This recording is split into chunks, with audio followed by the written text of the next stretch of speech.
Do you want to switch it up and you do the first two lines?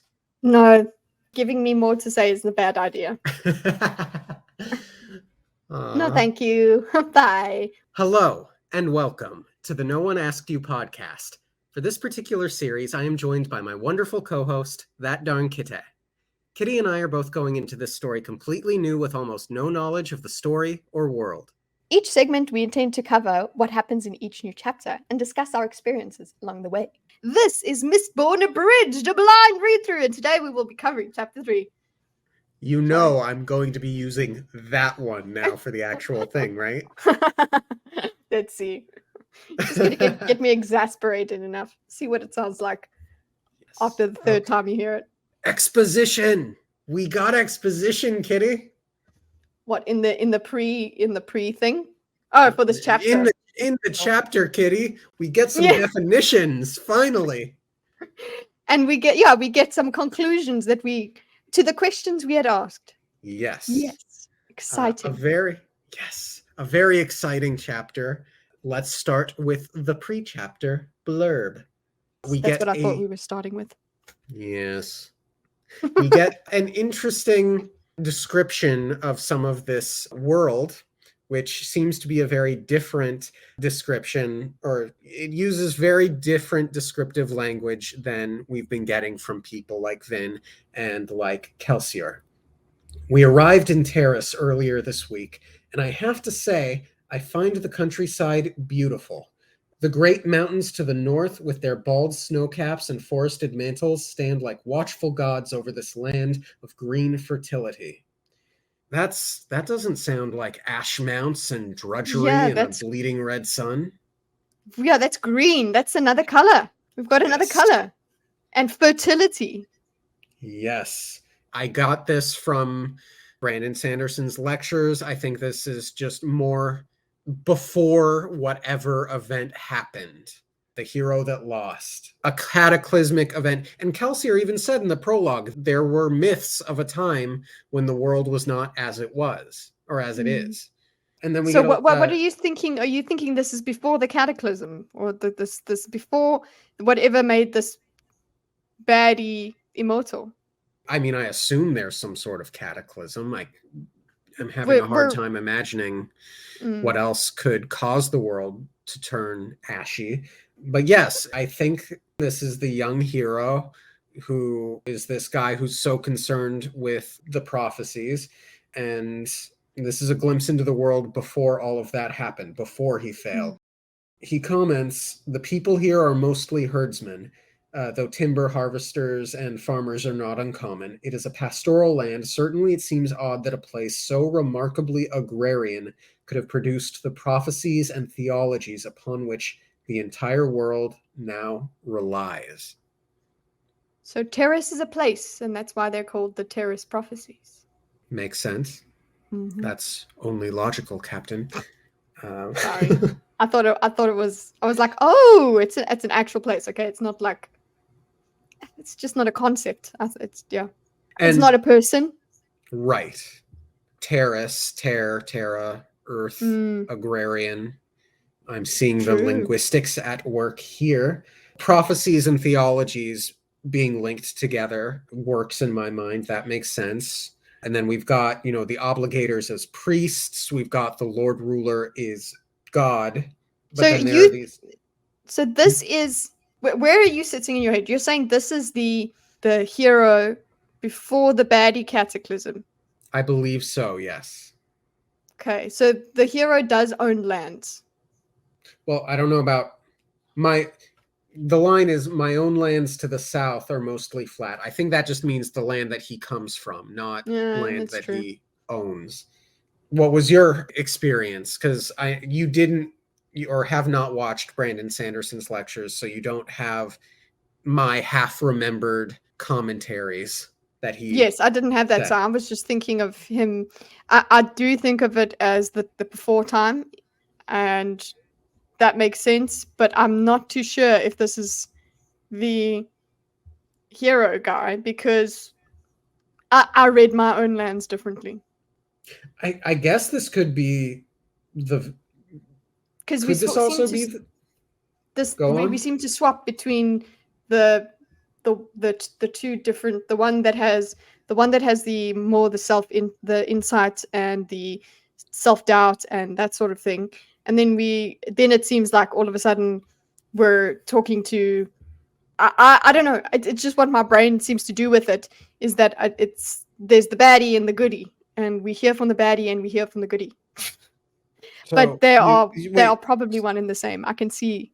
I'm just I well, Yeah. it's interesting because suddenly I'm reading this as if it's the villain, as the Mm-hmm. baddie, because there's nothing in here about being concerned with the other people. And in fact, he, as you pointed out, he's commenting that he thinks his own home might look less dreary if there were a few mountains. So whoever this person is, there's a certain degree of it could be better if I had my way Mm-hmm. to I it. feel yeah, I feel that it's just an interpretation, but I see that this could definitely it could be the same person the whole way through, and this feeling of Oh, the two different points of so you view that we get in pre-chapter is just me converge. reading too far into it. Interesting. We shall Interesting. we shall learn as chapters go. Yes. But we enter into a scene of Kamen victorious. Kamen counted his coins, dropping the golden boxings one by one into the small chest on his table. He still looked a bit stunned, as well he should have. 3,000 boxings was a fabulous amount of money, far more than Kamen would earn in even a very good year. That is quite a bit of peacocking going on, by the way. What, showing it Just, off? yeah, sitting The in, penguin is peacocking. yeah. Sorry. Yes, penguin is peacocking, uh, penguining. Penguining, He, yes. he's making a show of wealth. Mm-hmm. And in a world where you're surrounded by thieves, it's a statement. It's bold. Yep. And Vin is still twitchy. Vin is hiding in the corner because she's trying to reconcile the fact that everything went right when it feels so very, very wrong. She's even the amount that that's going through. He's making this show of wealth, right? But she's like, that's a big sum of money that they let go quickly. So that's just adding to her twitchiness. It's like, this is so wrong, and he's busy reveling in it. He's not picking up that he's not taking what she's taking from this situation. He's just like, yeah, there we go, cool. Yep. She thinks about the economy, so to speak, of the underworld crews, and when the leaders do well, that means the crew does well. Everyone gets a cut. Everyone gets their fair earnings. It doesn't make sense for everyone to just kind of kill their way to the top of the ladder, right? She the way she says it, well, the way that she can't decide whether it's foolish or clever. So you would think we immediately were like, well, he's peacocking. That seems a bit foolish or whatever. But in this underworld, showing that you have created wealth could make people not go against you. They're like, oh, he's good for us, so we'll keep him in place. So that's what showing the wealth would be if it was a clever idea. Yes. And speaking of clever ideas, Vin has a very, very clever idea because she knows this is wrong. I have to get out of here. Vin decided. Get away from Kamen and the lair in case something happens. And yet leave by herself? She'd never been alone before. She'd always had Reen. He'd been the one to lead her from city to city, joining different thieving crews. She loved solitude, but the thought of being by herself out in the city horrified her. That was why she'd never run away from Reen. That was why she'd stayed with Kamen. So we get a little bit of knowledge here that Vin may not have grown up in this city, or at the very least that she has traveled from city to city. She wasn't always with Kamen, and that she really wants to get out of here, and that is a very smart decision. So I've just got a star here for that was why she'd never run away from Reen. that's more of the abuse thing. She that's what an abuser does, is they make you feel as if you can't stand alone, so you will stay with them. So I just thought that was quite, it's part of him writing her realistically. Yeah. And I think 2 episodes ago now, we had an interesting discussion about Reen and what that relationship might have actually been like and what would have preceded Reen's betrayal. But it seems the more we learn about Reen, the less brotherly he seems. Am I Yeah, the wrong? less, yeah, in our previous discussion, it was maybe there's some misunderstanding and he did it to protect her or something like that. We had that, more of that sort of, maybe they can reconcile. That was our first impression that we were both on. Now, as we go, what my impression is, it's getting less and less likely that something like that happened. I think like you said, less brotherly than initially thought. He is harder to like. Yeah. Yeah, And I I I, I I don't am expect goodness from him. Yes, and I am trying to temper that with the fact that one, Vin is young, and Hmm. two, she's had a hard life, and three, she was betrayed by him. So it's But kind of hard to separate here what the truth is, you know? yeah, we don't get any tender moments from him. We don't really Yes. get anything. There's nothing that's showing that he could have been doing this for her. Obviously, later on in this chapter, we do find out that he saved her, but that also, because of the previous knowledge, because of the previous things I've heard of this Ren guy, I wonder why he saved her. If it was just because, if he maybe did care, and then he's a complex character to me. Yeah. It can go either way, but earlier on it seemed more likely that he would land up being a good guy. I know that I'm being very simplistic here, good guy, bad guy. What I'm saying is he seemed more likely to be good earlier on. Now I'm like, he seems more likely to be as much of an asshole as Vin thinks. Yeah, and I think that speaks to like the difference in our natural instincts and inclinations and understanding of what brotherhood means versus Vin's experience. Yeah, Hmm. and I love how you talked about Reen as his own character. He's not even in this story yet, and yet he is very much his own character thus far. Yeah. Yeah, exactly. It would be interesting to meet him for real, Yes. to see him through his own eyes, see him through someone else's eyes. Um, we're only Yeah. seeing one part of him. Vin ultimately decides that she does have to leave and she cannot leave on her own. And so she has to pick someone who will go with her. But there's no one else that she can really consider a friend. Ultimately, she decides to go with Ulef. He wasn't a friend, but he was the closest thing she had now that Reen was gone. If he would go with her, then at least she wouldn't be alone. And so Vin goes up and she sort of like tugs at his arm. He turned toward her, only slightly drunk. Vin, Ulef, she whispered. we need to go. He frowned. Go? Go where? Away, out of here. Now? Vin nodded urgently. Ulef glanced back at his friends, who were chuckling among themselves, shooting suggestive looks at Vin and Ulef. Ulef flushed. You want me to go somewhere, just you and I? Not like that. Just, I need to leave the lair, and I don't want to be alone. Ulef frowned. He leaned closer, a slight stink of ale on his breath. What is this about, Vin? He asked softly. Vin hesitated.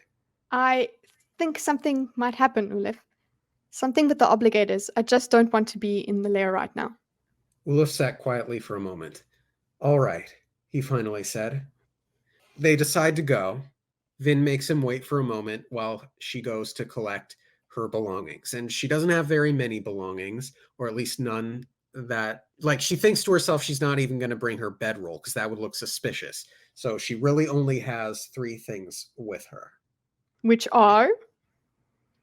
A pebble from each city she'd visited, the earring Reen said Vin's mother had given her, and a bit of obsidian the size of a large coin.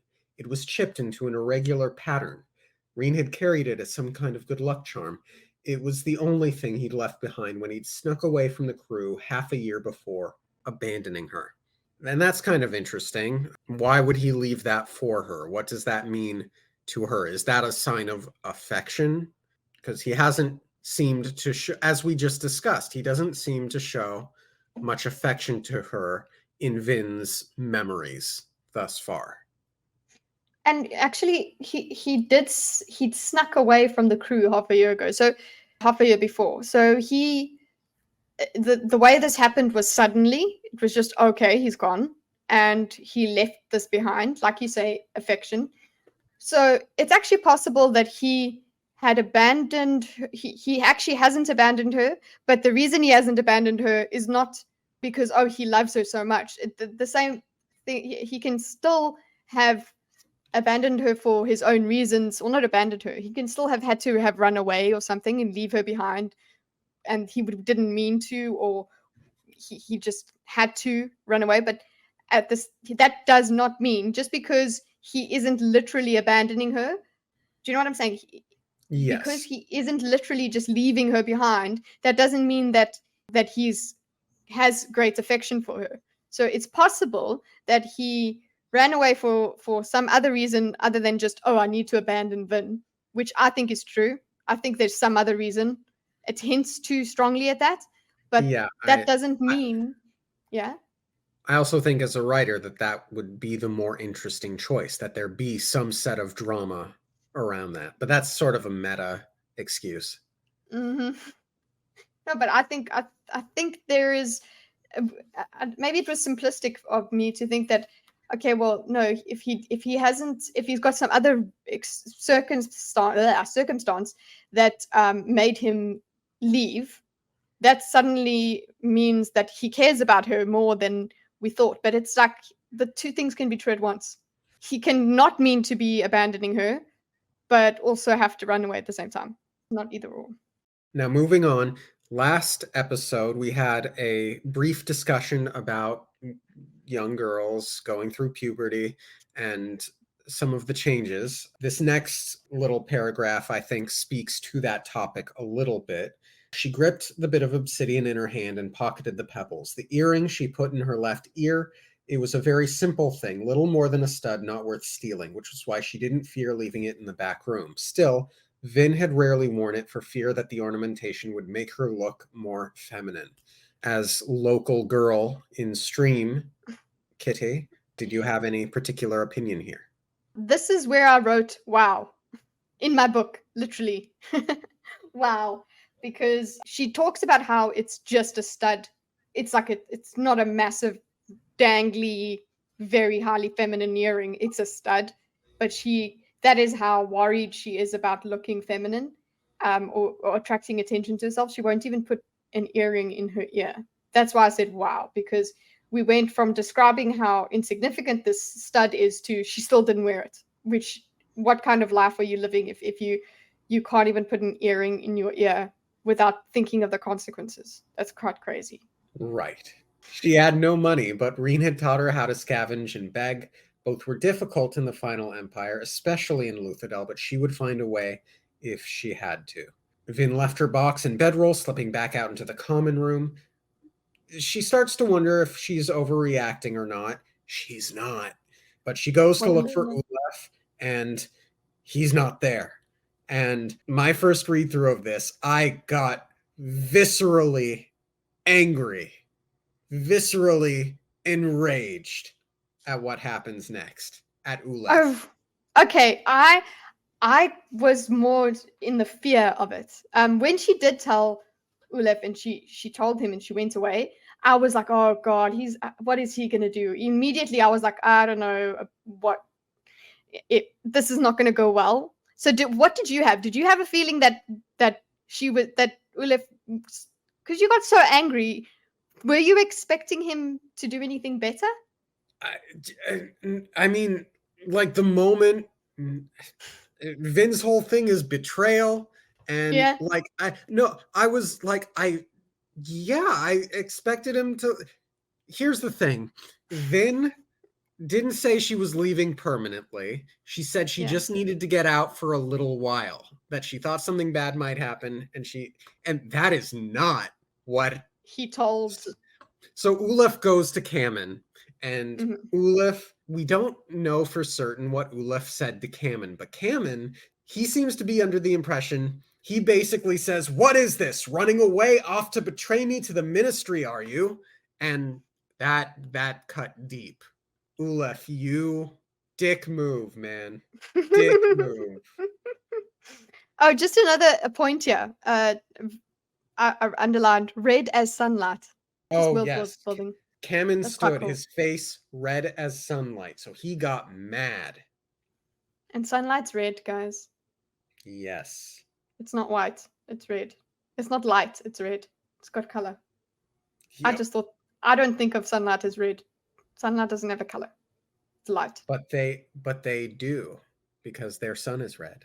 Yeah, that's what I'm saying. The just this tiny little red as sunlight. I was like, ooh, world building. That's Yes. why I underlined it. Consistency. Mhm. And Vin knows she's royally. She dashes towards the stairwell door, desperately scrambling around tables and past crew members. Kamen's coming in for the kill. Mhm. Yeah? Yeah.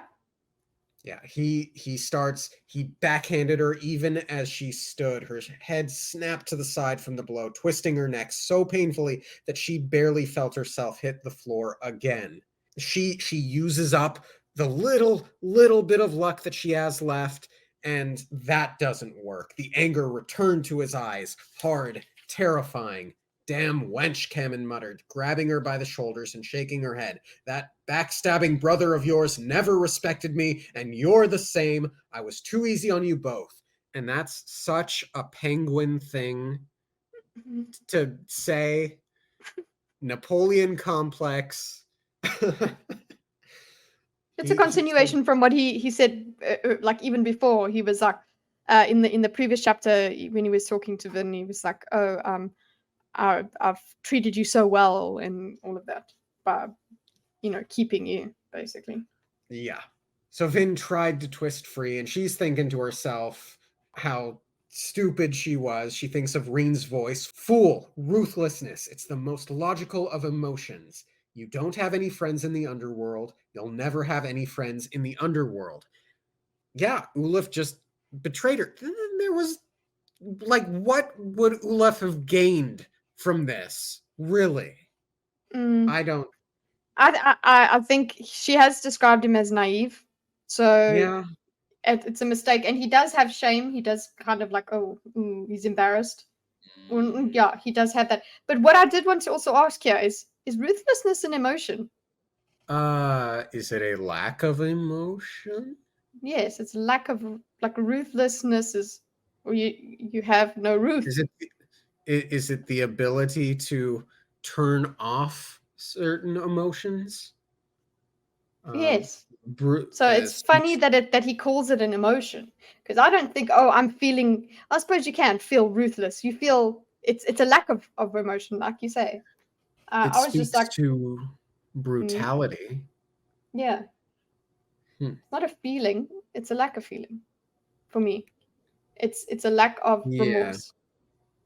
I think you're So right. I don't think of it as an emotion. I understand you can feel it, but yeah, it just doesn't hit me as an emotion. That's literally, I underlined it and said emotion. Um, Interesting. I did not catch that. I mean, he said Uh, it earlier that this was in. She did call ruthlessness. She has referred to ruthlessness as being the most logical emotion. We have heard that Breen line before, but just hearing it again, it struck me like, wait a second, it doesn't make sense to feel. It's not an emotion like happiness is an yeah. emotion. There's a qualitative difference, and I cannot describe it. Somebody help me. But can you believe that a person could believe that it's an emotion, or say the phrase, "It's the most logical Yes. emotions. Yes, the fact that she believes that, because she does. She's literally that she's been told it, now she's believing it. She's this is confirmation. That says something to me as well. That she thinks of the ruthlessness as an emotion. That means something to me too. Cool. So meta wise, it does. And she's trying to figure out now how to like get out of this. And she's like, she has to endure it. He won't kill me. He needs me. She's going through the 5 stages of, but he wasn't in control. There was murder in his eyes. So he does, unironically, like in this moment, intend to unalive her. Mm-hmm. And he's just wailing on her, and the doorwell bursts open. A few feet away, the stairwell door shook, then burst open. Kamen hesitated, arm upraised as he glared toward the door and whatever unfortunate crew member had chosen such an inopportune moment to return to the lair.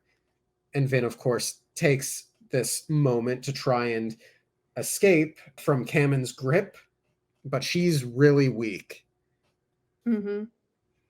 But she's trying. Like, suddenly, like, now that she's had this break from being beaten, like, it's like the weakness is just overwhelming her. Her inner strength is failing her. And she turns to the door. Sorry, I just wanted to know, what do you think of this inner strength she speaks about? Like, do you think that could be some sort of allomancy thing, or do you think it's just a metaphor, sort of? I think that's just her endurance. I didn't read anything. Her resolve. Yeah. Her resolve. She turned toward the door desperately. She was close, painfully close. She had nearly escaped just a little farther. Then she saw the man standing quietly in the stairwell doorway. He was unfamiliar to her, tall and hawk-faced. He had light blonde hair and wore a relaxed nobleman's suit, his cloak hanging free. He was perhaps in his mid-30s. He wore no hat, nor did he carry a dueling cane, and he looked very, very angry. And I think we know who this is in this moment, yeah? Yeah, very cool, very exciting. I'm like, yeah, get him, get him! And he's not smiling at this moment, is he? No. And even in this moment, Vin wonders, how did he get by the scouts? And then she wonders, like, did the obligators, did they send him? Because, you know, she sees a nobleman, essentially. And she was already of the opinion that something was wrong, something like obligators showing up might happen. Yeah, she's not going to immediately think, oh, this is rescue. She's not going to do that. She's going to be like, oh, it's just, okay.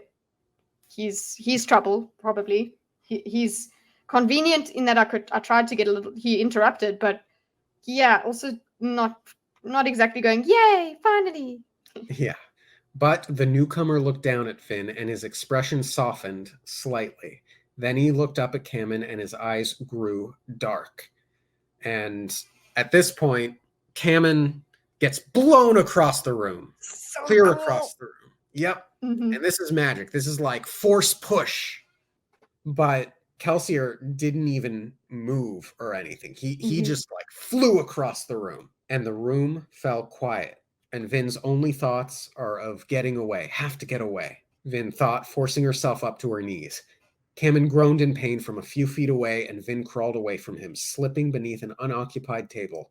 The lair had a hidden exit, a trapdoor beside the far back wall. She could crawl to it. This is the cool part here. Suddenly, Vin felt an overwhelming peace. The emotion slammed into her like a sudden weight. Her emotions squished silent, as if crushed by a forceful hand. Her fear puffed out like an extinguished candle, and even her pain seemed unimportant. That is where I wrote cool. Yeah. So when you said this is the cool part, I had written next to it, cool. Cool. She breathed heavily, still a little dazed. Kamen just tried to kill me, the logical part of her mind warned. And someone else is attacking the lair. I have to get away. But her emotions didn't match the logic. She felt serene, unworried, and more than a little bit curious. Someone else had used luck on her. And this is the first time that we get to be in someone's mind as luck is being used on them. Yeah? Yes. And that's kind of neat.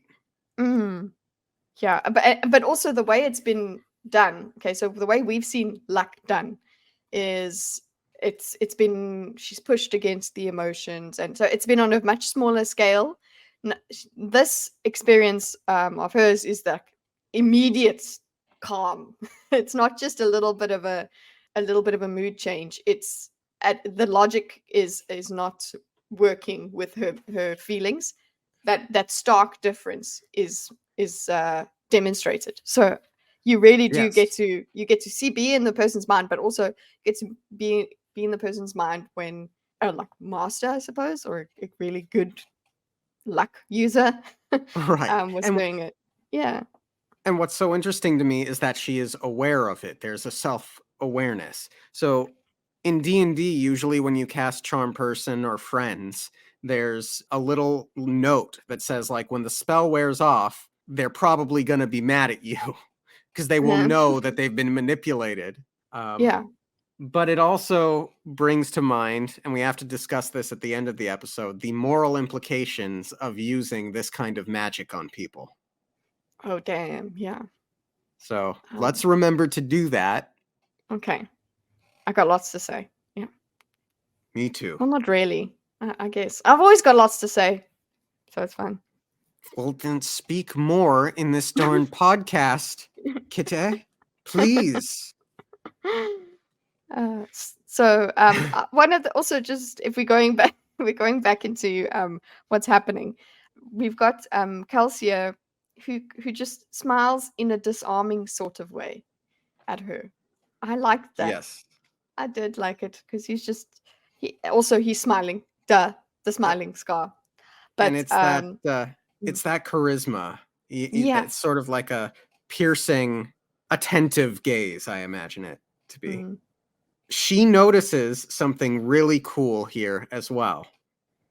What is going on? She says. He's using luck on them all, but how can he do it to so many at once? Because she's someone who's only ever had like a minuscule amount of luck to use, and even then it wasn't always effective. It must be like a little league player watching professional athletes play for the first time. You know what I mean? Yeah, Just like seeing a master at their work.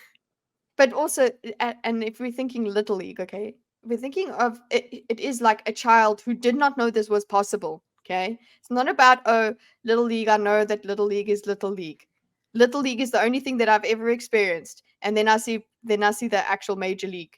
Yeah, that's what she's seeing right there. And I guess I should have written, I'm sorry, should have written another cool. That really, because it is just cool. Kelsey is too cool, man. I'm actually wondering if I like him too much. There's something very cinematic, I think, in Brandon Sanderson's way of writing these scenes, these epic moments. Yeah. Like I can see it so clearly in my mind. Yeah, And how it then would be visually shown. Oh. yes, and as Kelsier walks in, Doxson follows behind. Kamen recognizes Doxson. Master Doxson, why, well, this is a surprise, Indeed. said the shorter man, Doxson. Vin frowned, realizing she sensed a slight familiarity to these men. She recognized them from somewhere. The Canton of Finance. They were sitting in the waiting room when Cameron and I left. She's so smart. Yeah, she's perceptive. Good memory. Yeah, good memory. I don't think I would have remembered. She, you know what? That is another thing of her, the way she lives her life at this point. She is in constant fear and always trying to analyze the situation to see where the danger is going to come from. There's always danger, and then she's always very worried about her environment. So it makes sense that she would recognize people and remember things more than I would. Yeah. And then Kamen recognizes Kelsier, and he calls him, well, he says, by the Lord Ruler, the survivor of Hathson. So it's known that Kelsier, well, we already knew that it's known, but it's neat to see the reputation in action. He's referred to as the survivor of Hathson. I don't know if he's been called that, as in literally that's that title. It's more like we have been told that he has survived Hathsin. He is literally the survivor of Hathsin. This is the first time that, well, for me, I don't know. Maybe I've just forgotten. Hello. Yeah, this is like literally the title. And it's written with a capital S, the survivor of Hathsin. Yes. The penguin does as he does and begins to grovel. My master Kelsier, this is a rare honor. Kelsier, who clearly doesn't like Kamen and has thought of very vengeful things to do to Kamen, says, you know, I'm not really interested in listening to you. And boom! I wrote Chad at the bottom there. Yeah, because I was just like, yes, boy. That's yes. Great. This isn't just a metaphorical boom. It is a literal boom, because Kamen let out an irk of pain as he was thrown backward again. Kelsier made no obvious gesture to perform the feat, yet Kamen collapsed to the ground as if shoved by some unseen force. So guys, cool. So cool. So cool. And look, she's not going, oh wow, he's so cool, and because she's still in the situation. Obviously, we're just enjoying the magic of it as readers. And yes, there is the great sense of justice where he is getting thrown around like he's nothing. Especially he's a considerable weight of a man, and he's just getting thrown around by nothing. And also he doesn't, I like what, okay, magic nerd question. Do you like hand gestures for magic? Would you have liked Kelsier to make a gesture? I guess it just depends on the world, on the magic system and the method. It seems there doesn't need to be a gesture for burning metal, like you're eating it, and then it seems to be more psychically done, and it looks cool. I know when I'm playing D&D, I like to flavor my spells in certain ways, but there's a tremendous advantage to being able to cast your spells without making a gesture, because you can do like stealth casting. Oh yeah. So that people don't know. Yeah, I like that idea, because it's so it is magic a lot. I don't know, it has to, I suppose there's the sort of magic that you get in like Castlevania, where they do make, or even what's the name, The Witcher, they do certain signs and things, so that is in the magic system. It makes sense. But if it's more about, like you said, a psychic thing, I'm like, yes, we don't need to, like, if we were doing this in a show, I don't think I would want him to make any gesture. I mean, it is written in the book that she notices he doesn't make a gesture, and it does look very cool that all you would have is just a certain look on the man's face that he's doing this. You know it's him. You know it's Kelsier doing that. So yeah, that's well, in my mind, I'm kind of imagining Dragon Ball Z type aura emanating from Kelsier as he's doing this. Well, okay, so you would do that. You would actually make it visual? If I were making this a movie, yeah, I think I would have like a little of that DBZ air emanating, just raw power. I wouldn't necessarily have him, wave his hand and snap his fingers or say the magic words, because that's not what this world is. So it seems that's not what's been set up. Yeah, I prefer this. I prefer that kind of magic just in general. I do prefer. Now we don't need wands. Okay, we can get back to it. Now, like if he's out of mana, the gesture would be drinking the potion of metal. Yeah, so cool. I'm enjoying this magic. It is cool. Kelsier addresses the room, and of everyone in the crew's lair, only one person is brave enough to respond when Kelsier addresses them. And Kelsier tells them, Master Dachshund and I just saved your lives. Your rather incompetent crew leader left the Ministry's Canton of Finance about an hour ago, returning directly to this safe house. He was followed by 2 Ministry scouts, 1 high-ranking preline, and a single steel inquisitor. And no one spoke. Yeah, we know what those are. Yeah, these guys are being built up in our minds, I think, to be extremely dangerous and extremely scary. And it's not just that no one spoke. Vin's first thought is, oh, Lord. Vin thought she'd been right, but she hadn't been fast enough. If there was an Inquisitor... I dealt with the Inquisitor, Kelsier said. He paused, letting the implication hang in the air. And I really, really, really, really like this moment, and I will explain why. Vin thinks, what kind of person could so lightly claim to have dealt with an Inquisitor? So Brandon Sanderson sets up a slight miscommunication here. Mm-hmm. Vin will take this to mean that Kelsier killed the Inquisitor, because she has that thought a little bit later in the chapter. And something that George R.R. Martin does really, really well is he sets up faulty information or faulty bits of memory and exaggeration that can wind into big falsehoods. For example, Peter Baelish lying to Catelyn about the dagger and about Tyrion betting against Jaime. And then in a conversation that Catelyn has later on with Jaime, yes, we're switching gears just for a moment here, she tells Jaime that she had heard Tyrion bet against him, and Jaime's like, nah, that doesn't make sense. He'd never do that. And it causes Catelyn to question herself. And these things expand, and here we are seeing a miscommunication happen in person and what that could build into. I feel like I'm doing a terrible job of expressing why this moment is so cool for me, but it's... I get it. I get what you're saying. It's so real to me. It's realistic that actually does happen. Just obviously it's kind of like dramatic irony that they're doing it. We can see it happen. The writer's making sure we see it happen. But that is how you create perceptions as a human in everyday life. You hear something and you think it means a certain thing, and you go on with your life as if that is exactly what the truth is. All of these writers, I suppose, that use this sort of thing, they're making great use of that human shortcoming, I suppose. Right. And if that person goes on to speak their interpretation to another person, that interpretation will change just a little bit and a little bit and a little bit.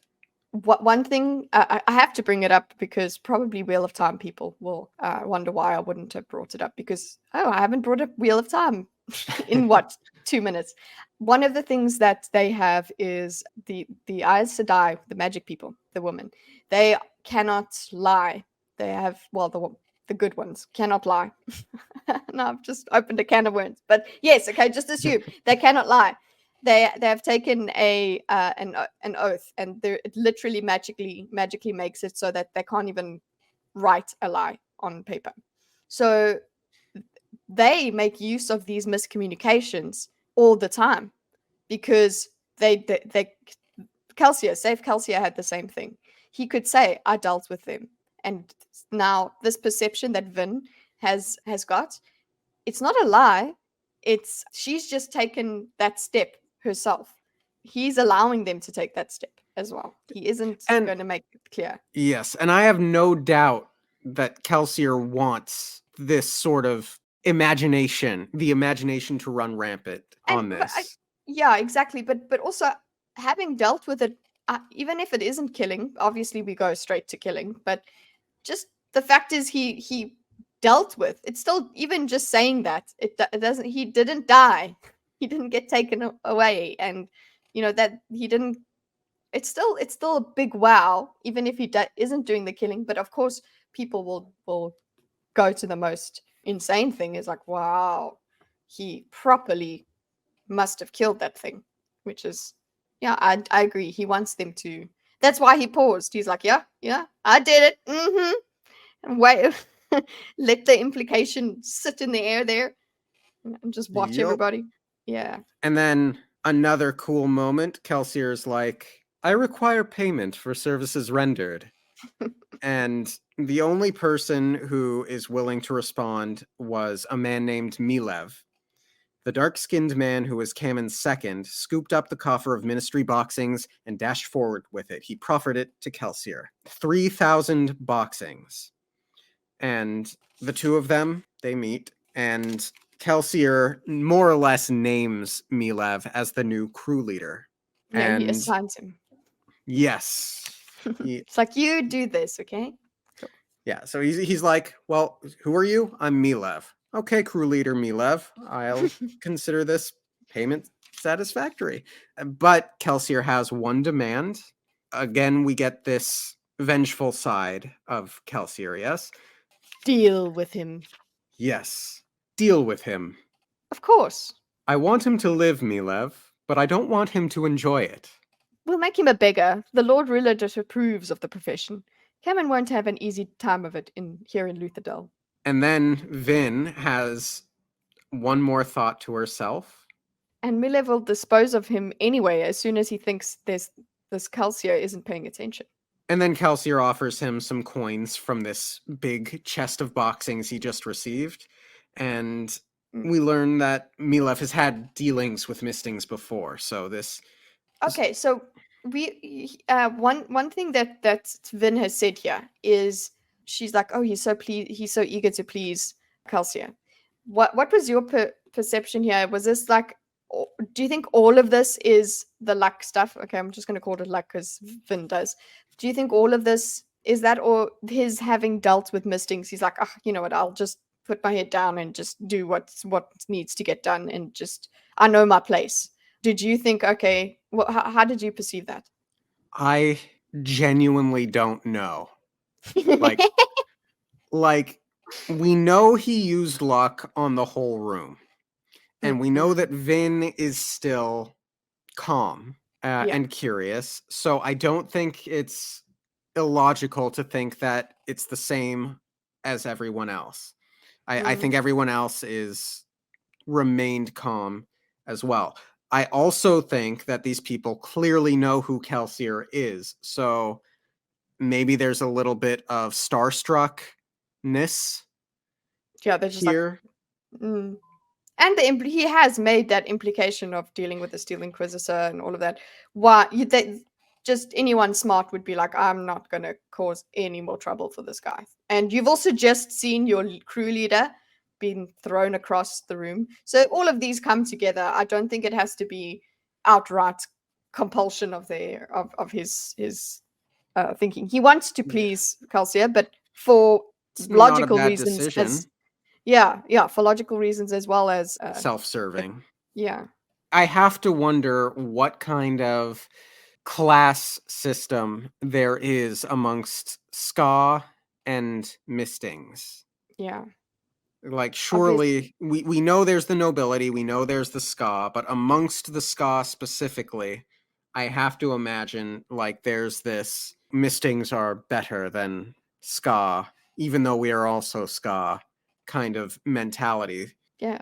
And then add on to that the layers of the criminality or whatever of it. So there's what jobs and whatever are under Kelsier's belt. So yeah, you've got the Ska class, I suppose, within the class, talking about Mistings, but then what are Misting thieves like? Okay. So that is a good, valid question. Keep an eye out. Yes, but at any rate, Milev is brave enough or self-serving enough to speak with Kelsier. And ultimately, Kelsier and Doxson decide that this safe house is where they are going to conduct a big meeting tonight. The meeting, yeah. The meeting. And so Kelsier orders everyone out, except for Vin. But Mistress Vin. Mistress Vin, will require the use of your safe house for the evening. This can be arranged? Of course. Good. Now get out. Out? Yes. Take your men, including your former leader, and leave. I want to have a private conversation with Mistress Vin. And everyone goes silent. And Vin doesn't know how Kelsier knows her name. Yeah. But Milev orders them all out. Yeah, well, you heard him. Get up. Let's go. And everyone starts to leave, and Vin watches them go. And she thinks to herself, well, Kelsier is clearly a very powerful man, so he must be dangerous. And she thinks to herself, how is this Kelsier going to try and use me? And yet again, I feel for her. so Yeah. much. Yeah, because that's her immediate thought. She didn't go, "Oh, this person's now saved. This person saved me. Great. Wow, this person's powerful." I suppose you don't really want her to be like simp for him, but her immediate thing is, okay, well, now how is this person going to use me? Oh, and you're like, wow, this is she won't notice this going on in her brain, but that's exactly her thought patterns are just okay, yeah, cool. Next abuser. Let's go. Yep. And Kelsier continues speaking to Milev after this, and he demonstrates a little bit of omniscient knowledge. He says, "When I say private, I mean that I don't want to be spied on by the 4 men watching us through peepholes behind the far wall. Kindly take them up into the alley with you. And in the alleyway, you'll find the 2 dead ministry spies. Kindly dispose of the corpses for us." So, in my mind, I assumed that Kelsier, because of the magic, can sense the spies behind the peepholes. Yes. That's how I squared that circle. Yeah. No, that's exactly what we're supposed to take from that. That's what I think. Like he wouldn't have how would he know about them? But what I'm also Other than curious about is how he knew that there were ministry spies. the corpses? Yeah, And I assume Mhm. I assume what happened was Kelsier and Doxson made their way into the safe house because Vin thinks there were guards. Clearly there were guards. And I assume that 2 of the guards were also spies from the ministry, spying on this particular gang, this particular crew, and somehow Kelsier knew and killed them in the process of breaking into the safe house. Okay. Oh, I took it as like they did that on their way in, but that that is a much cooler interpretation. I like that But idea that it's just like, oh, by the way, just cut off those life threads over there. Boom, boom. Uh, go pick them but up, please. yes, but how would he know who in this crew is a spy and who isn't? I mean, Oh. maybe it's knowledge from Doxson. I Okay, doesn't so matter. It's cool. okay, so to you, so ministry spy, like for me, I'm just like, okay, ministry spies. So it's ministry people. To me, that's what I thought, but that is, yeah, they're actual spies for From the within the crew. ministry. Yeah, Yeah, yeah, undercover cops. yeah. Oh, I get that. That's cool. Yeah, that's even cooler. So I need to write here. Cool. Am I reading too much into it? Because, No, I generally defer to your no. I think expertise. it's why. Because I think you're smarter than me, Kitty. No, that's bullshit. Um, yeah, that's so much better. I like your.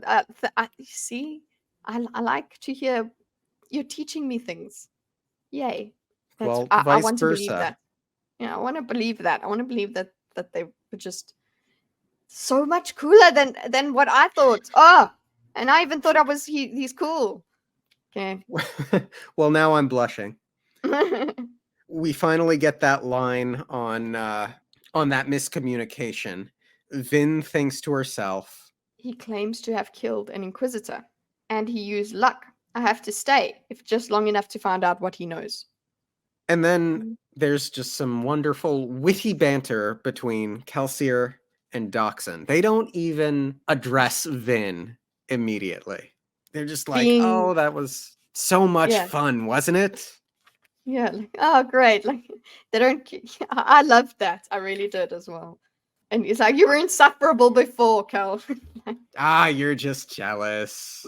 Like, Anyway, Doxson does comment that he was concerned that Kelsier was going a bit harsh on Kamen, and Kelsier's like, nah, you didn't see what was happening. And it's good character work for Doxson. It feels like Doxson is maybe the guy who will be pulling Kelsier back from darker moments, the conscience. You know what I mean? yeah, the absolute thoughtless retribution kind of thinking. Although I don't, humanity. yeah, I am not against what he did to, but he had not seen what Cameron was doing. But No. even so, maybe, yeah, like you said, he's got more of the humanity. It's like, well, being exacting revenge or whatever, that takes a toll on the person themselves. Being just as bad as the person you're punishing. Yeah. So eventually Doxson offers her a handkerchief because she's bleeding, she's dizzy, she's somehow calm, but severely beaten up. She doesn't even respond. She is staring at this most powerful man that she has ever seen, and she thinks, Come on, tell me what you want with me. Make your play. no response. Mhm. Again, that was in her mind, but she does not respond to Doxson. So the banter continues. And Vin considers her options on how to survive, manipulate. Mhm. Mhm. She basically thinks she could act weak the way she had with Kamen, but her instincts told her that these men wouldn't respond well to that tactic. Again, she seems to be very good at reading people. And then Kelsier uses allomancy on her again, trying to like put this wave of calm over her again. And she thinks No. she resists it. Calcia actually realizes that and says, That's unexpected. "What? Nothing. I feel a little conflicted here. This seems like a Oh, really big deal to me. It surprises surprise might be a bit strong of a word. It's noteworthy to Kelsier that she mhm. resisted, but not noteworthy enough or important enough, rather, to mention to Doxson. Yes, that's true." And It's like it's because not like, "Oh, she shouldn't be able to do that at all." It's just unexpected that she could do it now, I suppose. That's unexpected. yes, and I have to wonder if this speaks to a degree of her willpower, or is this another power altogether? I think it specifically speaks to her willpower, but I'm so focused more on Doxson and Kelsier's relationship and why he doesn't feel it necessary to bring up to Doxson at this moment. It doesn't necessarily seem like a secret, but there's something here, yeah? Something here, meaning he This I is do this is an see important it's significant. exchange. I think it's an important exchange to have in there. Yeah, it is significant. It does communicate to me that it's not like there's something it's unexpected, but it's not that unexpected. It's unexpected in terms of her reaction, not that it's possible. Like it's not like she has now proven him wrong about something that he has held forever. It's literally it's about her, and yeah, I don't think it's like a thing to just no, no, I must keep it from Doxson. No, it's just literally, we're not going to get into it and kind of like, Interesting. yeah, maybe Doxson won't know when, or maybe it's irrelevant for Doxson. Like, what's he going to know about it? Oh, So Vin decides she'll she drink asks ale. for yes, she says she'll drink ale, and she had to find out how he'd grown so powerful. After what we see in this chapter, I have to wonder if there's going to be a Vin goes power hungry arc. Mm. What do you Yeah, think of that? it makes sense because she is it's she's got a lot to she's got a lot of trauma, so she would she it makes sense that she could go that way and she'd be like, yeah, cool, the world owes me this, I will exact vengeance, and I've been powerless my whole life, so now I'm going to be super powerful. I But see then that.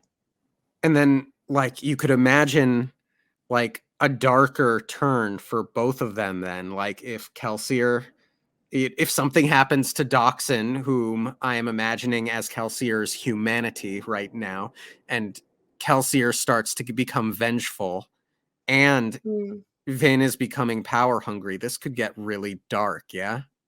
Oh yeah, I'm with you on that. So Vin asks for ale, and Kelsier's just like, We'll have to work on that. And invite. for me, okay, so talking about reading stuff in to this, Mm-hmm. did you read anything further into that? Just like, oh, what this could mean? Oh, uncultured swine. She drinks ale, or it's there's something that ale does to the magic. It could be. I read the uncultured swine take into it. Yeah, I think it's most he likely. I think he But wants to give her a taste of fine wine, a good brandy. That's why I did write why. That's the only thing, is that I just needed to on my first read through I was like, but I guess he said we'll work on that. That is way more uncultured swine than, I don't know, saying, oh, we'll have to change that or something like that. It's different. We'll work on that. Is like, it's not that important. Like that and his earlier comments about the ministry having such fine food. I have the sense that Kelsier is a guy that enjoys his high society living, and ale does not necessarily read high society to me. Comes in a mug. Yeah. Oh man. So she takes a seat. She does not take a drink, and she asks, "Who are you?" "You're a blunt one, eh?" "Oh, so much for my intriguing air of mystery." I think that's funny. Oh, I snorted. I snorted like Dachshund. Did you get my snort? I don't recall hearing it. But yeah, I was. That's really. I love it. That nice and light. After all of this, violence, we've just got this so much for my intriguing air of mystery. Yes, so flippant. Kelsier smiled. "My name is Kelsier. I'm what you might call a crew leader. But I run a crew that isn't like any you've probably known. Men like Kemen, along with his crew, like to think of themselves as predators, feeding off the nobility and the various organizations of the ministry." Vin shook her head. "Not predators, scavengers." "I like it so much." What? It's just What, the way that you like her way of characterizing them? Yeah, and like that she says it, and it's just a really cool first interaction. I don't know that I have like any deep reason behind it. It's just it's cool. It's cool, yes, because not predators. It actually is really. It is great that she even. Well, I mean, yes, the luck has been used on her or whatever, but she's able to contradict him without. She has decided she mustn't be weak, and just literally saying, no, you know what, I've got a better comparison, which is it's great. I like it. It is a good interaction. And so does Kelsier. "Scavengers," Kelsier said, smiling. Apparently he did that a lot. "That's an appropriate description, Vin. Well, Docs and I, we're scavengers too. We're just a higher quality of scavenger. We're more well-bred, you might say, or perhaps simply more ambitious." Again, do I like him too much? Just the way, is he too flippant or too witty? Is it over the top? I don't think it is, but I can see somebody maybe not liking that. I could see it, but I think it's all good characterization. I like him. I'm like, my favorite moments in the book are him thus far. I just get so much fun from him. Yeah, so much life. And there is, because of that vengeful streak, there's just enough bubbling beneath the surface of him that it doesn't feel frivolous. It doesn't feel weightless. There's a weight to him that I think is it helps elevate these lighter moments. Yeah, his lighter moments, it goes back to his smile and the defiance that we spoke about, well, from the beginning, and the what's it, the Lord having, he claimed happiness for himself or something like that. And this is every bit of Kelsier being light is rebellion as well. So I agree. It's not. It doesn't come off as he's thoughtless or he's shallow or anything like that. It's actually like, no, look, despite all of the stuff going on, he is able to just be human. So, well, I suppose I'm human, but just be a person. That's what I like about it. And here's where we start to get some real concrete answers. Mm-hmm. A lot of answers that we've been waiting for, that we've been asking questions about up until this point. Vin frowned. You're a nobleman? Lord, no. Or at least not full-blooded ones anyway. Half-breeds aren't supposed to exist. The ministry hunts them. Half-breeds like you? Vin felt a shock. How? So Kelsier knows she's a half-breed, and Vin pauses for a moment and thoughtfully says, Milev, he called you mistings. Those are some kind of elemental, right? Doxin says, she's observant. She Indeed. Is. She is so observant. The man did call us mistings, Vin, though the appellation was a bit hasty. Since neither Dox nor I are technically mistings, we do, however, associate with them quite a bit. Technically mistings, that means we just going back to Doxin, not a half-breed. So, is Doxin a half-breed that has no powers? I was under the impression that Doxin is a half-breed as well. That's what I got from that. Yeah, that's what I wrote there, not all. So it's like not all half-breeds are mistings. He says neither Dox nor I are technically mistings, which suggests that they are both half-breeds. We don't know whether or not Dox can cast magic spells, but it's from the end of this chapter, we can confidently say Doxin is not a Mistborn. Therefore, it would make sense that he could be a half-breed that simply cannot cast magic. Yeah. Therefore, Kelsier would be telling the truth in this moment. And then he, who we learn, spoiler alert for the end of this episode, Kelsier's Mistborn. That's why he's not a misting. Yeah. Yeah, and that's why he's not a misting. So I detect no lie in this statement at this time. And Vin reflects on allomancy, the mystical power held by the nobility, granted to them by the Lord Ruler some 1,000 years before as a reward for their loyalty. It was basic ministry doctrine. Even a ska like Vin knew that much. The nobility had allomancy and privilege because of their ancestors. The ska were punished for the same reason. The ska were punished for the same reason. So the ska must have been the people that were against the Lord Ruler, obviously. And then the noblemen were the ones that supported. And okay, whoa, as well, what kind of power does this Lord Ruler can just grant this? I know maybe it's more scientific, but yeah, it is. You're like, oh yeah, it was just gifted to them. Speaking of scientific, there is another topic I want to have with you at the end of this episode about eating the metal and biology. Do not let me forget. We'll get to it. Okay.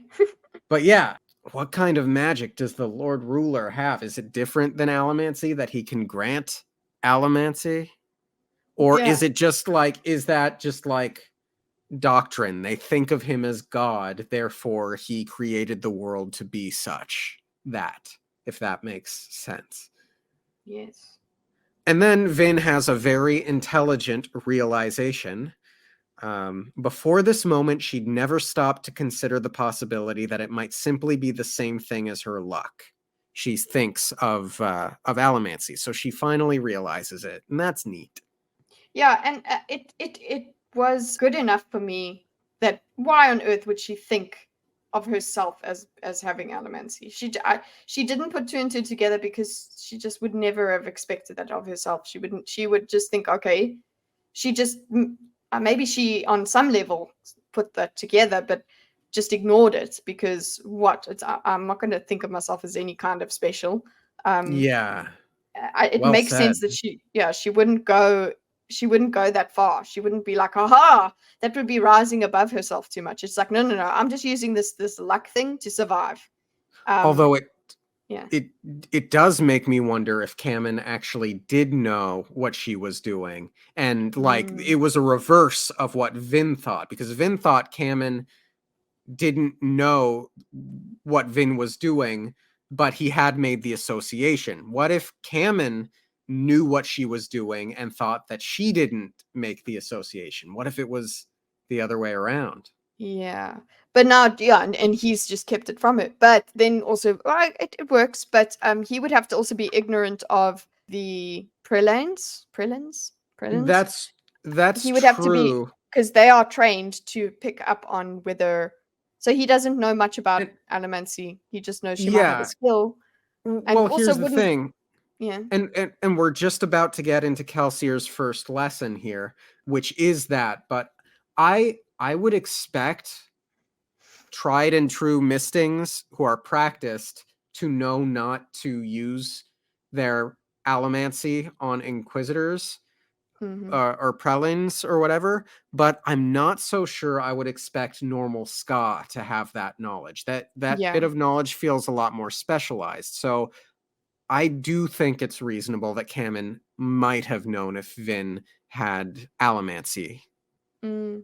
I And I didn't do also wouldn't suspect. it makes sense he wouldn't want her to think about it as what it is. He's ignorant enough to not, give her metal and all of that. He doesn't know how it works, but he's just like, so he could have made that connection and Yeah. that's it. Like he wouldn't have acted on it in any other way than just using it.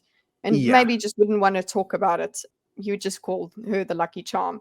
But to anyone who understands these things, you can easily go, oh, okay, that's what's going on. So that, which is Right. what Doxson did. Yes. But moving on, as I had just mentioned, we get our very first lesson in this master apprentice relationship between Kelsier and Vin.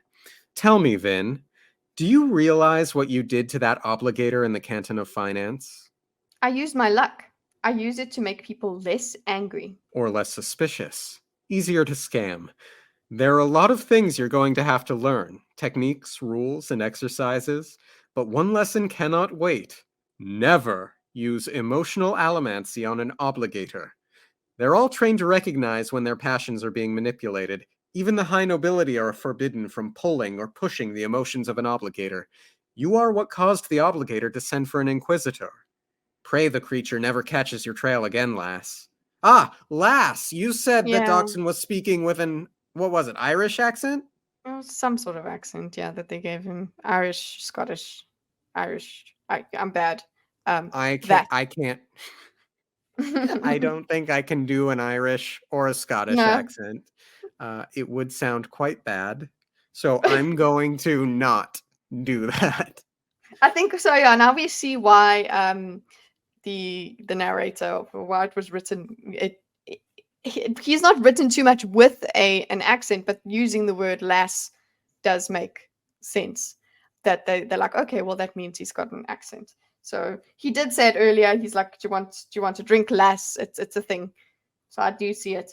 Also just note, because you were reading it, but just for everybody, visually we've got pulling or pushing. We've got capitals on those.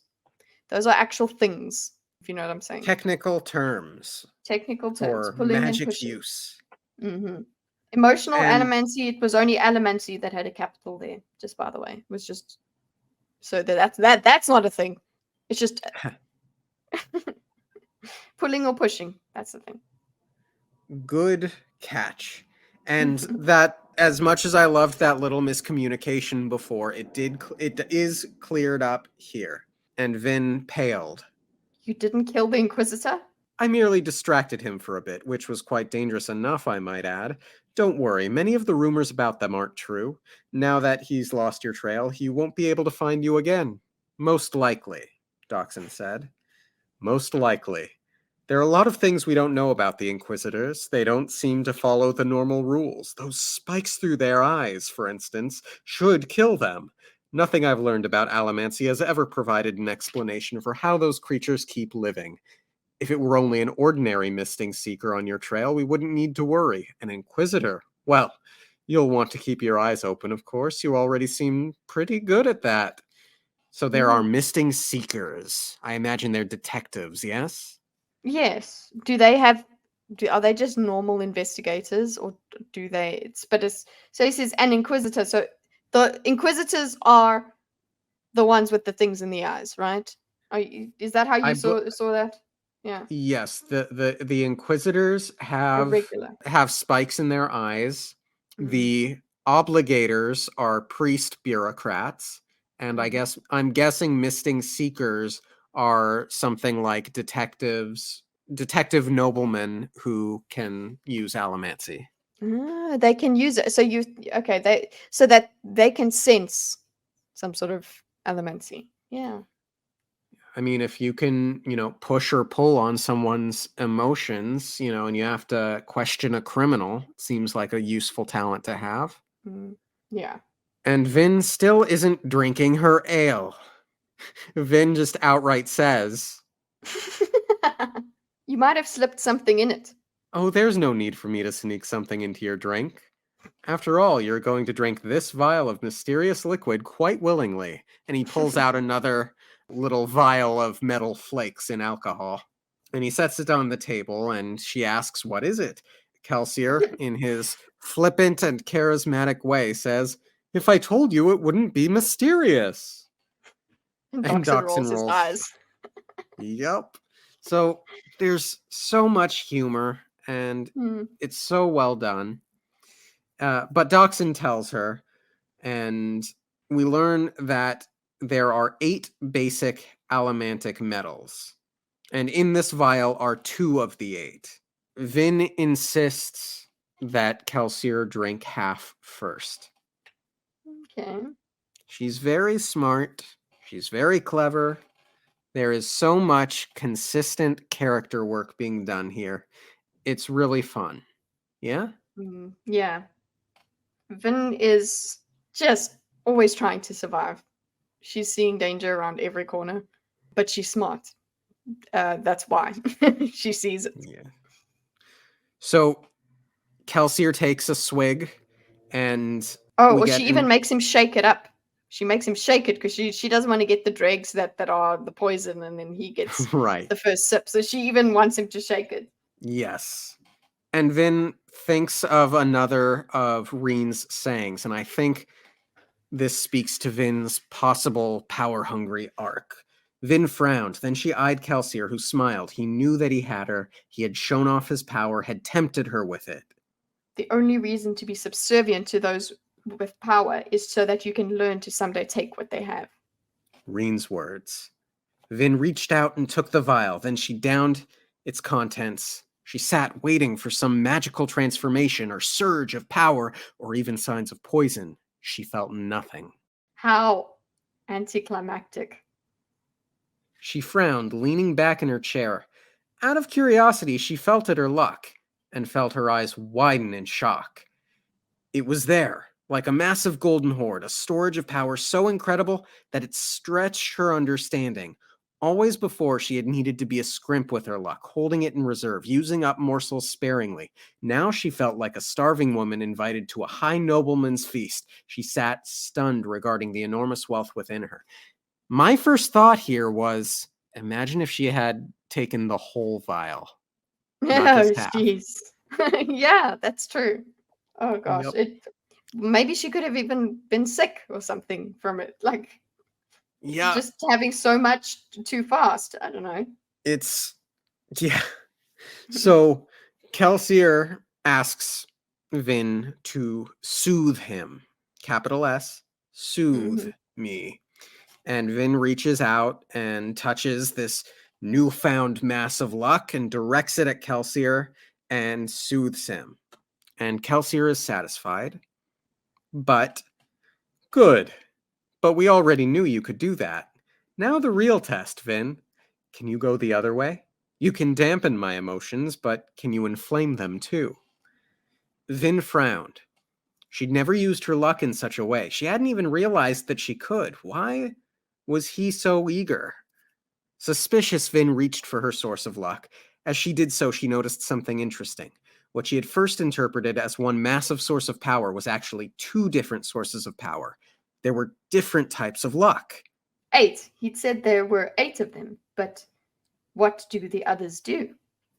Kelsier was still waiting. Vin reached to the second unfamiliar source of luck, doing as she'd done before and directing it at him. Kelsier's smile widened and he sat back, glancing at Doxson. That's it then. She did it. Doxson shook his head. To be honest, Kel, I'm not sure what to think. Having one of you around was unsettling enough. Two, though. Ooh. To what? Even among the nobility, Vin, allomancy is modestly rare. True, it's a hereditary skill with most of its powerful lines among the high nobility. However, breeding alone doesn't guarantee allomantic strength. Yes. Okay, sorry. I need to go. Yay, answer. Okay, it's said right out. Okay, that's it. Just because you're a half breed, you're not gonna have, or you're any breed. You know, breeding does not guarantee this power. Which also means, okay, so there's people just walking around that are just normal, but because their relations have this power, they are treated like nobility. I wonder, again, just like my mind likes to wander. Imagine being in a great family. Mm-hmm. Everyone in your family, in your noble family, is a misting except for you. Like you, I feel like that would be a terrible, nigh on abusive family situation, right? Yeah. Like you would be seen as the disappointment, right? Mm-hmm. Yeah. It would be like being the one person who can't play a musical instrument in your musical family. But worse. Yeah. So here's the thing. We talked earlier about this like ska hierarchy. Like the regular ska, like Milev, being subservient and so eager to please a ska misting like Kelsier, not a misting, but you get my point. And then imagine you're a noble who cannot cast amongst a family of nobles. It, it's so cool. This is some really cool world building. I dig it. Yes. Many high noblemen have access to a single allomantic skill. People like that, those who can perform allomancy only in one of its 8 basic aspects, are called mistings. Sometimes these abilities appear in ska, but solely if that ska has noble blood in his or her near ancestry. You can usually find one misting in, about 10,000 mixed breed ska. The better and closer the noble ancestry, the more likely the ska is to be a misting. And we learn a little bit about Vin's parentage. Doxson asks who her parents are, and she says, I was raised by my half brother, Reen. Did he speak of your mother and father? Occasionally. Reen said that our mother was a whore, not out of choice, but the underworld. She trailed off. What about your father, Vin? He is a high prelin in the Steel Ministry. Now that's a slightly ironic breach of duty. we also God. get a we also get a little moment in which Vin thinks of her mother, how her mother tried to kill her once. She vaguely remembered the event, but Reen had saved her. So this may be the first real moment of compassion we have Vin thinking of coming from Reen. Because I think we had been speaking about how horrible he had seemed up to this point. And then, gosh, to have your own mother try to harm you, I wonder if it's connected to her luck or not.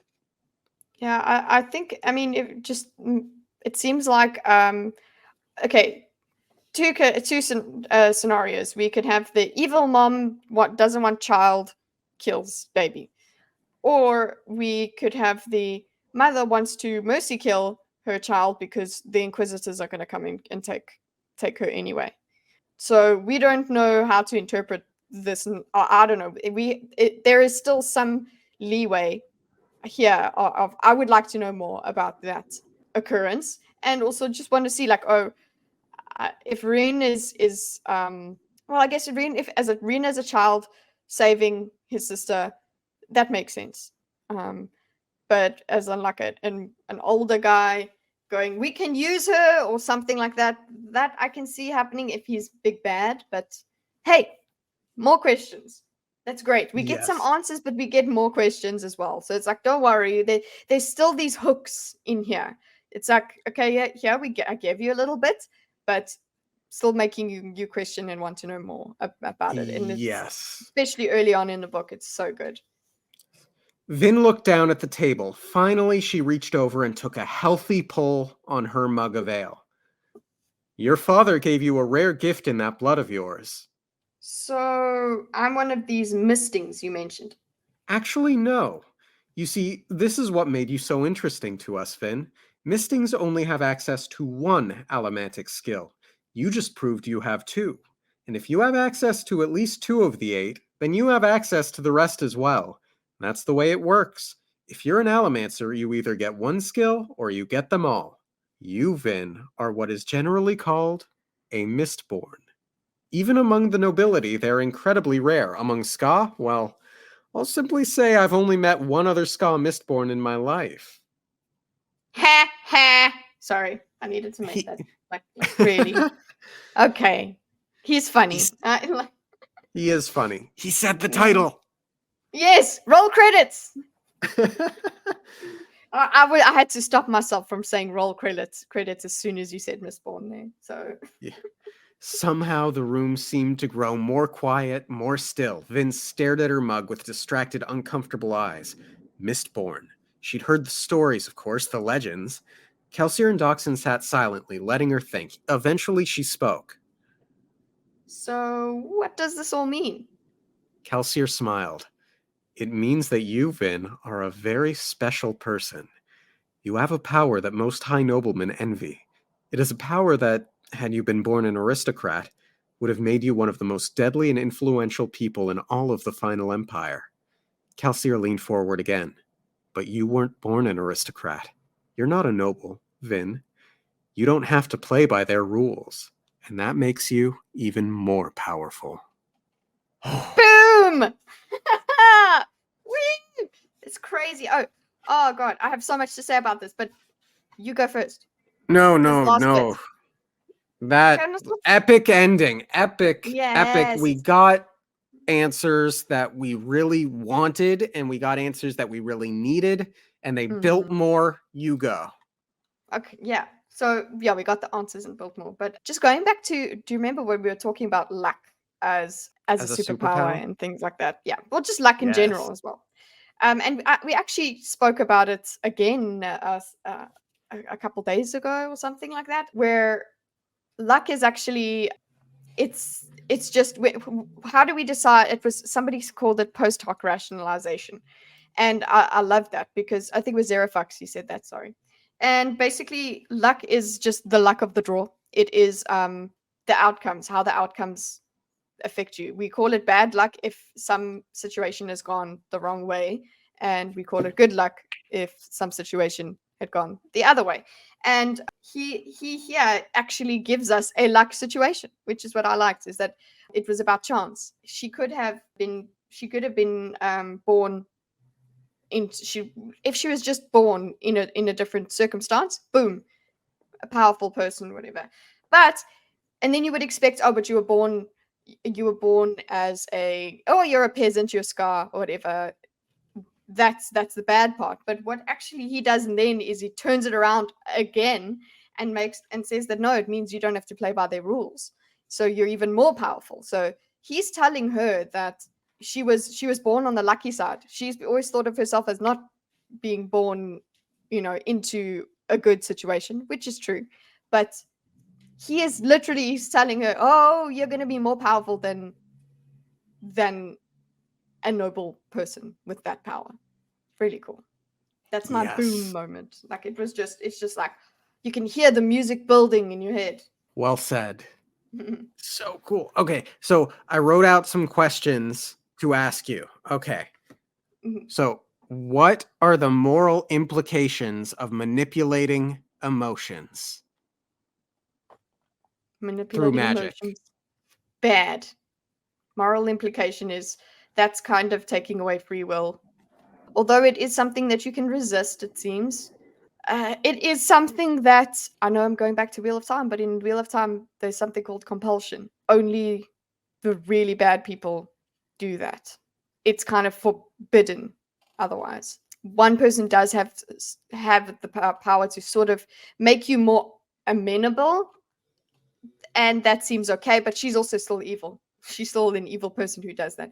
So yeah, the moral implication is obviously in these situations, it's like, oh well, we want her to use this manipulation because we want her to be safe, and we want it doesn't seem as bad because it's just calming people down in a situation. It's not making them love you or making them go and kill someone or whatever. So the implication is, let's not, how far do you take it? That's what I'm saying. Like I wouldn't want it to go further than calming people down. It is manipulation. What is it for you? My next sub question would be, you're at a bar, or say I'm at a bar, and there's a cute girl and I buy her a drink, and with an intention to ask for her number at the end of the conversation. There's no magic involved there. She, of course, she would know, like, drinks. It's not like she, in this imaginative scenario, it's not like she doesn't know what alcohol is. So maybe this isn't a great thing. Yeah. Because so this magic use, there's a fundamental lack of knowledge for, I would assume, the majority of people. Now, obviously, Vin seems to have this unique ability to attempt to resist, and that's noteworthy for Kelsier. Therefore, I suspect this is unique. So I'm assuming most people won't know that they are being manipulated in such a way. Then what if I'm just like, what if there is no magic?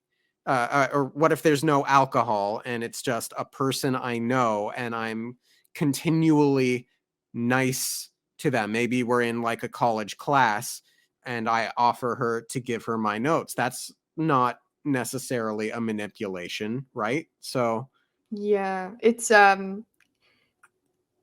creating a situation that benefits you. It's not actually, that I like that conundrum you've now just placed before me, because it's just, the magic is just making it easier. It's making, as long as the person that's being magicked upon always has that free will to decline. So then I suppose the question is, do they in these cases have that free will to decline or not? And I feel like we would need to have a slightly more scientific understanding of how the magic works. And I suspect we might not get that because this is a fantasy world in which it is intended to be magic. Yeah? Yeah, but I think we could still get the limits of it. We could still, maybe a character could even talk about the moral implications of it. Throwaway lines can actually give us that sort of in-depth thought. Yeah.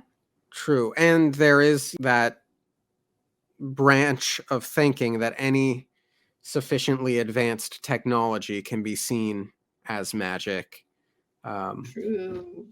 So for the moment, I'm saying using magic to manipulate emotions, not a moral good. Okay. But you know what is a good? But you know what is a moral good? Gartic Phone.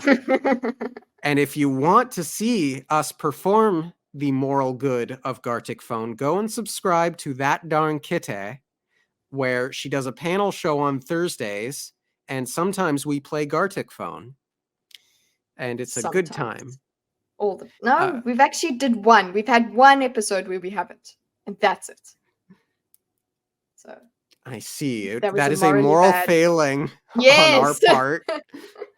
But we will continue to play Gartic Phone into the future. It's actually your fault that we didn't play it because we were playing the vampire game. We played One the Night Ultimate Werewolf instead. Yeah. It was your fault. It's my fault. Your It is next my moral okay. failing. My next question. Because the way you replenish mana in this world is by eating metal, and because there is a genetic component to the inheritance of magic and allomancy, is this magic, or is it biology, or is it some weird biotech hybrid rather than magic? I don't know. I like that. I like the idea of magic being an actual physical biological thing, that it's a power. It's why does it have to be something that is unobservable, untestable, or like it must be mystical? Why can't it just be, I wouldn't say biotech, like, oh, it can be given to anyone. Then maybe there's some sort of mystical application or whatever, but somehow it alters the biology and makes the magic possible. So it's still magic to me, but I can blend magic and biology. I don't know. Cool. Okay, For you? No, I need your answer. Sorry, you can't just ask me questions and then not give me your answer. You know what? I hear what you're saying, Kitty, and I appreciate the passion and vigor. Third question. Ah! Okay. I'm kidding. No, I think it's magic. I don't, for the moment, necessarily. You can have magic that is biologically related, and I don't necessarily think there's a technological component, but I like to imagine that there is. But no, I don't think that's the case here. Okay. Thank you. Third question. Yeah. Third question. Will Vin betray Kelsier? Oh, probably. I mean, I don't want her to. It's going to be hard. It's going to be very difficult for her to get used to someone who's not. I don't feel like he is using her. He will be. This is for her good and for the good. So it's both. You can use someone while caring about them, if you know what I'm saying, because she was just. They could have just let her be. So yeah, I anticipate there's going to be some internal struggle, and maybe there will be a betrayal, and that will make me sad. But then I hope there's reconciliation. Cool. What do you think? You have to tell me now. I think that, if I have to make a prediction, I think Vin is going to plan on betraying Kelsier. I think that is what she will intend to do. I think Kelsier is going to go on some sort of rampage after Doxson dies, and ultimately Vin will pull Kelsier back from the brink. Cool. Your predictions usually they seem to come true. So, do they? That. Yeah, I just feel like you just have a better. Yeah, you have a better grasp of what the story should do going forward, and it's exciting when it happens. Yeah. Sorry, I've just put that pressure on you. I just had this horrible image of my mind of me like going to Brandon Sanderson and saying, hey, you know what you should do is this. And just like, oh my gosh, that makes me shudder with, I didn't even do it and it makes me feel dirty. No, you're not doing it. This is you as a reader thinking, ooh, what am I going to experience? And what could these characters get up to? I think, and also that she is going to actually, I wonder if she'll realize she's using Kelsier, because she's going to be learning from him. That's the only reason she will stick around with him in the beginning. We've already established that in this chapter that she needs to stick around. She hasn't seemed to realize that he's actually quite a good guy. She just doesn't trust that. She's like, yeah, no. He smiles a lot, whatever. But she's not picking up on him being a good guy. She's just more about, okay, what does he want from me? Cool. Okay, I can get this from him. So I'll put up with whatever I've got to put up with. That's been her life. Her life is endurance. It's endurance. Sorry, the way I said it. Okay. I think that's it. Oh yeah, we spoke about everything. Well, yes. I think that just about wraps up our episode. Thank you, everyone who listened. Brandon Sanderson, if you are listening, I would never deign to tell you what you should do in your writing. I promise. But what you should do is subscribe to ThatDarnKitteh, because she has really wonderful content. And if you haven't subscribed to No One Asked You podcast and you've gotten this far, what's wrong with you? Subscribe. Yeah. Thanks, Kitty. Your check's in the mail. All right, everyone. Bye. Bye.